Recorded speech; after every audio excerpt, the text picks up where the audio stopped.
ಮುಖ್ಯಮಂತ್ರಿ ಡಿ.ಕೆ. ಶಿವಕುಮಾರ್ ತಮ್ಮ ಮಂತ್ರಿಮಂಡಲದ ಸಹೋದ್ಯೋಗಿಗಳಿಗೆ ಖಾತೆಯನ್ನು ಹಂಚಿದ್ದಾರೆ.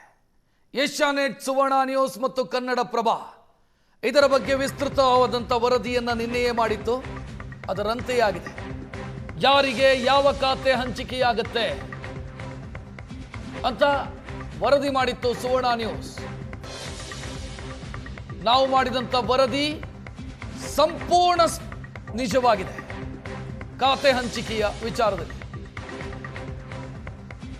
100ಕ್ಕೆ 100ರಷ್ಟು ನಿಖರ ವರದಿಯನ್ನ ಮಾಡಿದೆ ಸುವರ್ಣ ನ್ಯೂಸ್ ಮತ್ತು ಕನ್ನಡಪ್ರಭ. ಖಾತೆ ಹಂಚಿಕೆಯ ಸಂದರ್ಭದಲ್ಲಿ ಯಾರಿಗೆ ಯಾವ ಖಾತೆ ಅನ್ನೋದನ್ನ ನೀವು ಗಮನಿಸಿದ್ರಿ. ಮೊನ್ನೆ ಅವರು ಸಚಿವರಾಗಿ ಪ್ರಮಾಣ ವಚನ ಸ್ವೀಕರಿಸಿದ ನಂತರ ಸುವರ್ಣ ನ್ಯೂಸ್ ವರದಿ ಮಾಡಿತ್ತು ಯಾರಿಗೆ ಯಾವ ಖಾತೆ ನೀಡುವಂತ ಸಾಧ್ಯತೆಗಳಿದಾವೆ ಅಂತ. ಅದು 100% ನಿಜ ಆಗಿದೆ. ಮುಖ್ಯಮಂತ್ರಿ ತಮ್ಮ ಸಂಪುಟದ ಸಚಿವರಿಗೆ ಖಾತೆ ಹಂಚಿಕೆ ಮಾಡಿದ್ದಾರೆ.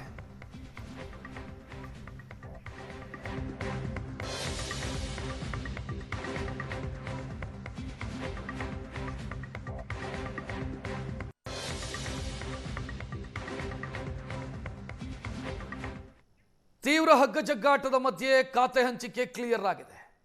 ಡಿಕೆಶಿ ಕ್ಯಾಬಿನೆಟ್ನ ನೂತನ ಸಚಿವರಿಗೆ ಖಾತೆ ಹಂಚಿಕೆಯಾಗಿದೆ. ಕುತೂಹಲ ಇದ್ದಿದ್ದು ಬೆಂಗಳೂರು ನಗರಾಭಿವೃದ್ಧಿ, ಅದು ಕೃಷ್ಣ ಬೈರೇಗೌಡರಿಗೆ ಸಿಕ್ಕಿದೆ.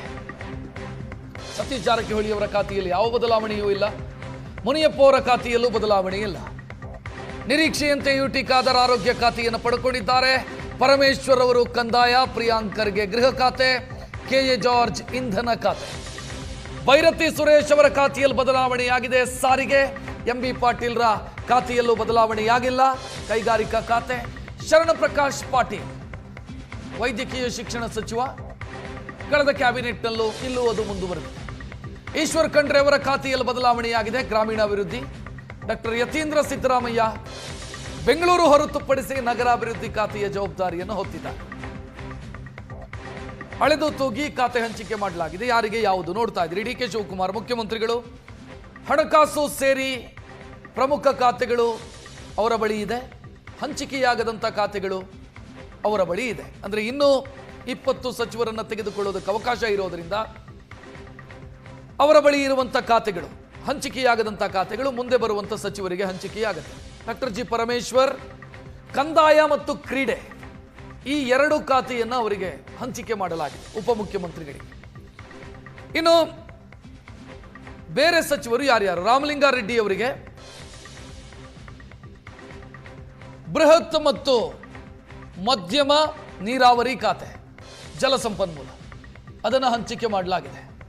ಕೃಷ್ಣ ಬೈರೇಗೌಡರಿಗೆ ಬೆಂಗಳೂರು ಅಭಿವೃದ್ಧಿ ಖಾತೆ, ಬೆಂಗಳೂರು ನಗರಾಭಿವೃದ್ಧಿ ಖಾತೆಯನ್ನು ನೀಡಲಾಗಿದೆ.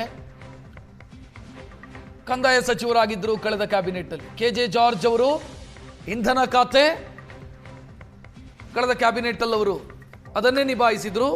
ಹೆಚ್ಚುವರಿಯಾಗಿ ಪ್ರವಾಸೋದ್ಯಮ ಸಿಕ್ಕಿದೆ. ಭೈರತಿ ಸುರೇಶ್ ಕಳೆದ ಬಾರಿ ನಗರಾಭಿವೃದ್ಧಿ ಸಚಿವರಾಗಿದ್ದರು.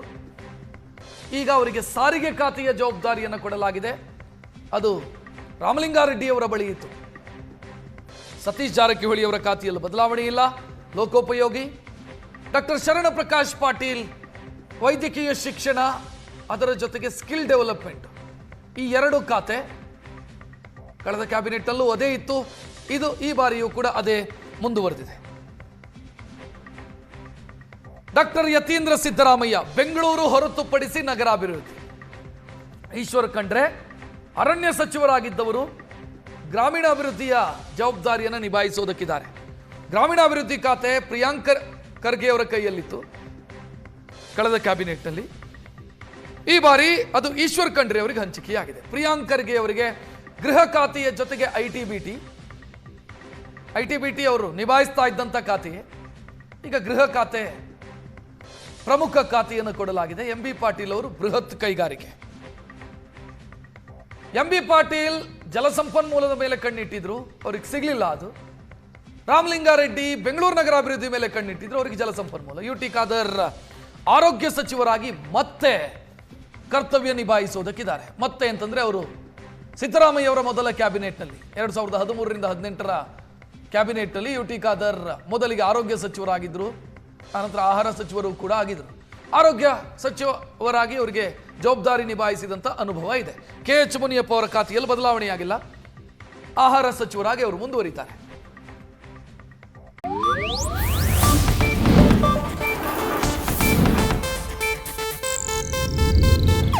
ಇದು ಏಷ್ಯಾನೆಟ್ ನ್ಯೂಸ್ ನೆಟ್ವರ್ಕ್ ಪ್ರಸ್ತುತಿ.